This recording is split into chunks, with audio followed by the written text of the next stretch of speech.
People first organizations will win in the future of work. Your only real asset is your people. We all want purpose-driven work. HR-led organization is the I'm future. sorry, but leaders don't lead empty desks and empty shop floors. Welcome to the People Strategy Leaders Show. I'm your host, Sri Chellappa, founder and president of Engagedly, and a serial entrepreneur in technology, films, and music. This is where we talk to people leaders, business strategists, and organizational savants about leading in the time of change. What is working, what is not working, and more importantly, what we should be thinking about. Stick around to the end of the show. We will reveal how you can be our next guest. And now, let's engage. Hello, this is Sri Chellappa with People Strategy Leaders Podcast. Today, I'm joined with Rebecca Weaver. Rebecca Weaver is the founder and CEO of HRuprise, an employee advocacy organization that supports employees and companies with flexible, independent HR for the new future of work. For more than 20 years, Rebecca worked in high levels of leadership in companies that ran the gamut from Fortune 50 companies to experimental startups. Rebecca started HRuprise as an Instagram account in the wake of Me Too, calling for HR professionals to reflect on their role in creating unsafe workplaces for employees. At HRuprise, Rebecca advises small businesses in building equitable HR practices from the ground up with HR support designed for today's employees' needs. She also provides cutting-edge thought leadership on HR disruption as a public speaker, writer, and as a host of the Problem Performers podcast. Welcome to the show, Rebecca. It's nice to have you. Thank you so much for having me. So we were chatting right before this recording, and we were talking about a topic that I wasn't really paying much attention to, about trauma that pandemic caused, which I guess most people still don't recognize that it was traumatic for a lot of people. And I suffered a little bit of social anxiety for at least a year, if not longer, after that, and I didn't realize why it was, and maybe it is that. But that being said, what made you interested in this topic to begin with? Yeah, it's a great question.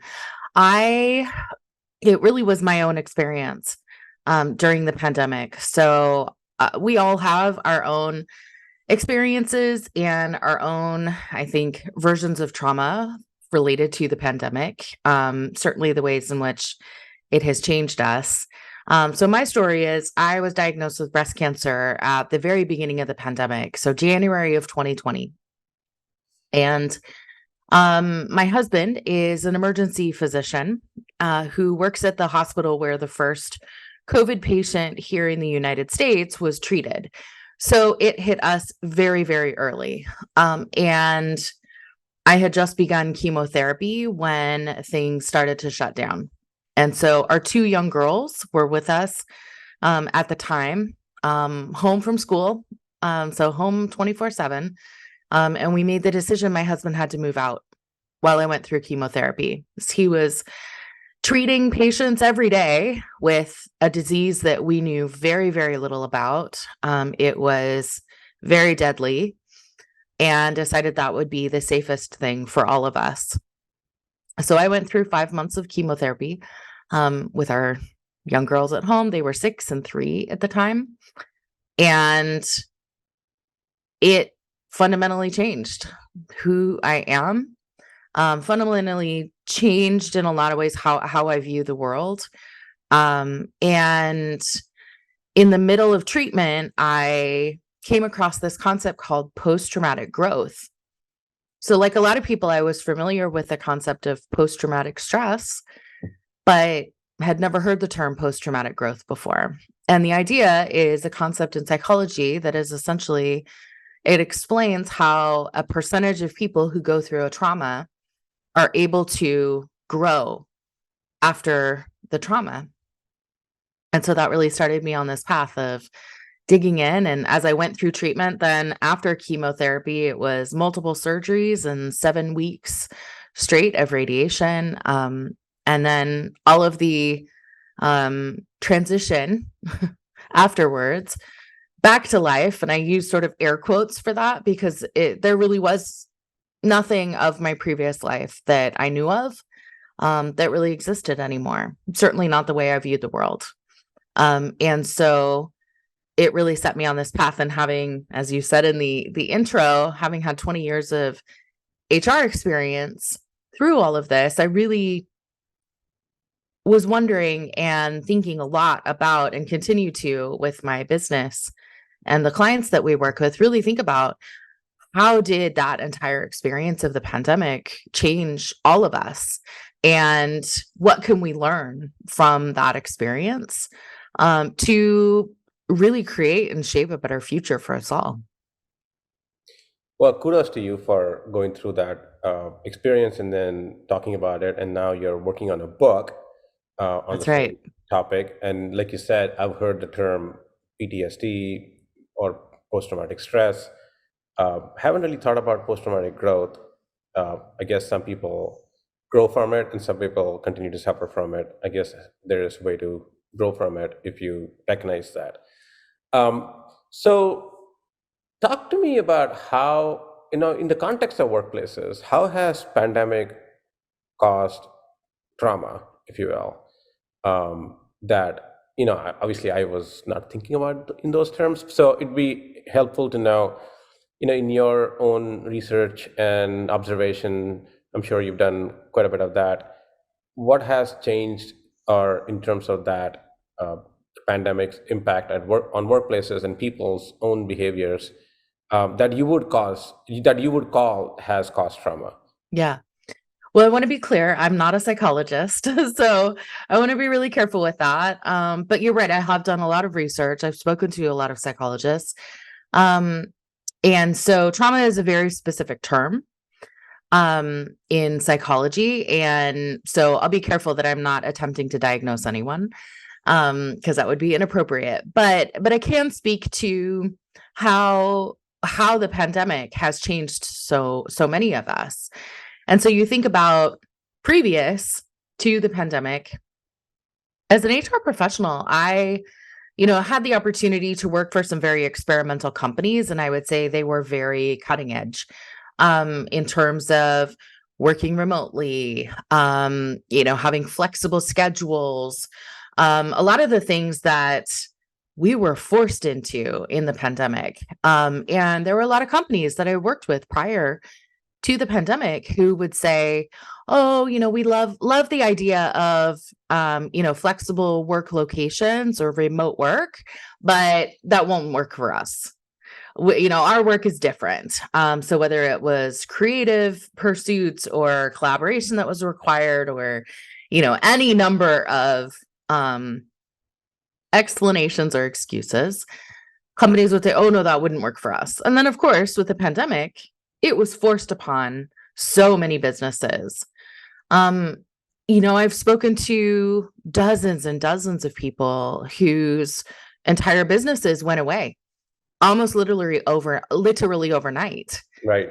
We see a lot of this in hospitality, restaurants completely gone, hotels, businesses, folks who would run Airbnb businesses gone, all of these things, various businesses that just business dried up almost overnight. And that in and of itself is highly traumatic for people. It was a time where there was so much uncertainty. And I think so many of the things that we had long considered to be just sort of the norm, concepts like, for example, let's take my husband's profession, medicine. He went into medicine, and that is a profession that we have long considered to be very stable. Oh, people will always be sick, right? People will always need to have a physician, a doctor. And yet, after the initial wave of COVID sort of subsided, hospitals were seeing no one. No one was coming into the hospital because they thought that they were being overrun by COVID, even when that was no longer the case. So their business dried up. So it's all of these things that, we had considered to be the norm, or things that we took for granted, that all of a sudden were not anymore. And that has the effect of really making people feel like the bottom has dropped out. I no longer know what I can count on or what is reliable. So now talking about as a leader, right? They're Mhm. also humans like everyone else. Yeah. They obviously went through some of that, and they obviously cannot be as open about it sometimes as other people can, because they don't want to appear as weak or vulnerable at work to some extent. So how do they, so I guess if you were to, talk about being a CEO or a CXO, whatever, how do they grow from this COVID trauma, if you will, or whatever impact it was, whatever the medical term might be appropriate there, so that Yeah. they can be better leaders? Yeah. Uh, and what have you seen work? Well, first and foremost, I think it is a recognition that we are all human at work and that there is absolutely no such thing as leaving it at home. And I mean that in a literal sense now. I mean, I'm talking to you from my home office. And so many of us, are continuing to do that. But the pandemic showed us that even more than ever, this blending of work and home life is now the norm in so many ways. Or at the very least, we're seeing an integration of those things. And so when you talk about leaders not wanting to appear weak, I think that we have much more language around what we're all experiencing. I think there needs to be a recognition for leaders that they are just as human as their employees are. And I think that so when I've studied post-traumatic growth, there are 5 principles or pillars that essentially make up post-traumatic growth. And so those are things like having a new appreciation of life, envisioning new possibilities, spiritual change, personal growth, and the last one is relationships with others. So we have seen that we cannot survive without having strong connections with others. And I think having a deep understanding of each of these pillars of post-traumatic growth gives us a new framework, really, for thinking about leadership. Thinking about it is much more than just, I am the leader, I am responsible for, A, B, and C. It is, we are in this together, and we each have a different role to play. But really recognizing that need for connection, that need for relationship with each other, and really to have a deep understanding and skill building when it comes to relationships to be a strong and effective leader. So how do I recognize in the first place that I have trauma? Like, what are some of the indicators of that?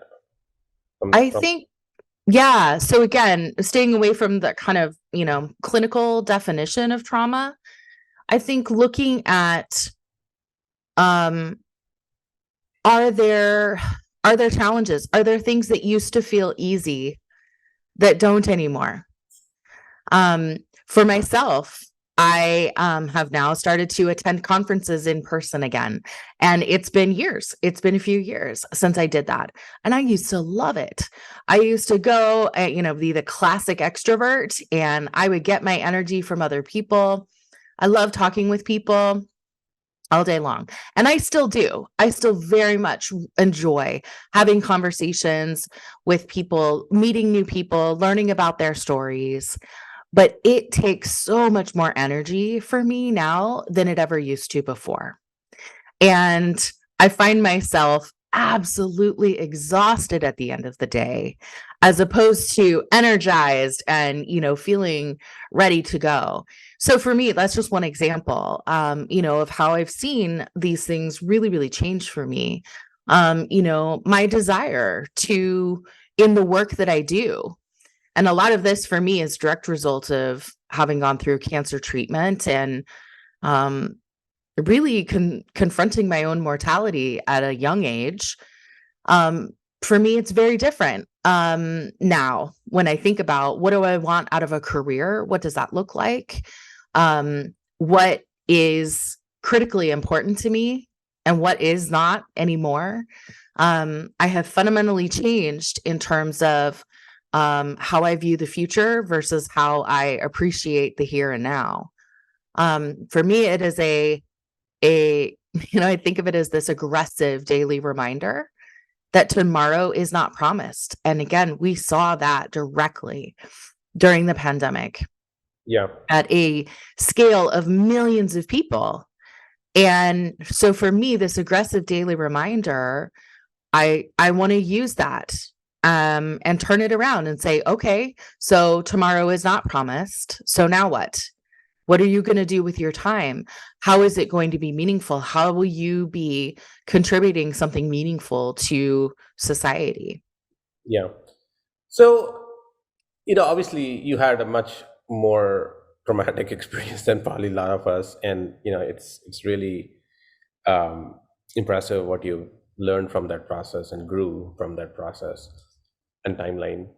But as I'm looking at a leader who might be oblivious that, or not recognize, because sometimes you just don't want to recognize, you refuse to recognize, right, that there is a problem. And then you say there's a problem with me, so there's a problem with anyone in the workplace either. It's like, what advice have you been giving leaders as you in your own consulting practice? Now, how has workplace changed? What should they be doing differently than what they were doing before? Yeah. I think that first and foremost, it is that recognition that people in general are more stressed out than they've ever been. They're more lonely than they've ever been. I mean, we have the Surgeon General of the US talking about loneliness as an epidemic and saying that medically speaking, so the effects of loneliness are now the same as smoking. Mhm. Those are the long-term effects of loneliness. You talk about folks who are in the sandwich generation. So folks who are caring for aging parents and also caring for children at the same time. As we see, all of this is happening. And I think you absolutely need to assume that your employees have some or all of this going on, some kind of trauma potentially, or again, just huge challenges that have affected and fundamentally changed what they're doing and how they think about life, how they think about work, and all of the above. So I think first and foremost, it really does require that recognition. So, to talk to me about this book you're working on, what is the name of the book? What are some of the key takeaways of the book? And what do you hope people can learn from the book? Yeah, thank you. So the working title for now is Rise, How We've Changed and How That's Changing Work. And it is due out in June of 2024. So it will be coming very soon, sooner than I would like to think of at this stage. But I'm really excited for everyone to get a chance to read it. It is definitely will have my personal story in there. I have also interviewed dozens and dozens and dozens of folks who have gone through their own version of post-traumatic growth. I think the best way that we can learn from each other is to share stories and talk about the things that maybe have been difficult to talk about in the past. And really use that as a method for connecting. I'll go through. So it goes through each of the pillars that I mentioned earlier, and talking about how that's impacting us in the world of work. And then we'll also talk about what I call the growth organization. So from a systems perspective, there are so many things that we as leaders, especially business owners and folks who are in a position to make decisions on behalf of their organization, what do we need to think of from a systems perspective? And so, for example, that is how we're organizing, how we're supporting employees, what kind of benefits do we offer? What does a leave of absence policy need to look like in this future state? And it really does come down to how are we caring for our employees? And so, again, it really is focused on leadership, focused specifically on the workplace, but there's so much more than that. There's just as, we're not separate people outside of work. This book really views all of us as human and whole humans, and really explores that idea of, how do we move forward when everything has changed? Yeah. Well, thank you very much for your wonderful work and your experience that you're reflecting in this book and on this podcast, and I'm assuming all online as well. How can people learn more about you, your work, your organization, and then and how can like what kind of work do you actually do with organizations that they can look to get from you? Yeah, great. So you can connect with me at our website, which is HRuprise.com. You can connect with me personally on LinkedIn as well. I love to connect with folks on LinkedIn and let me know that you heard me on this podcast. So our work with HRuprise is we offer a couple of things. We offer employee coaching. So anybody can go book a session with an HR coach today, get help with a workplace issue, and you don't have to worry about it getting back to your employer.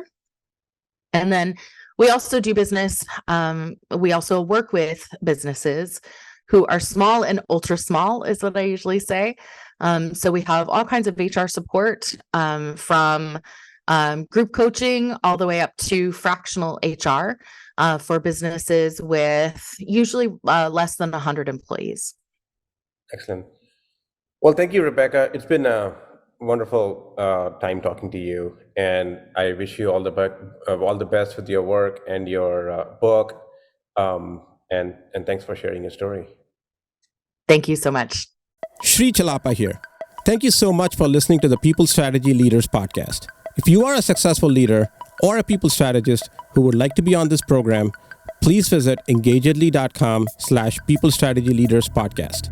If you got something out of this interview, would you share this episode on social media? If you know someone that would be a great guest, tag them on social media to let them know about the show and include the hashtag People Strategy Leaders. I love seeing your posts and guest suggestions. We are regularly putting out new episodes and content. To make sure you don't miss any episodes, go ahead and subscribe.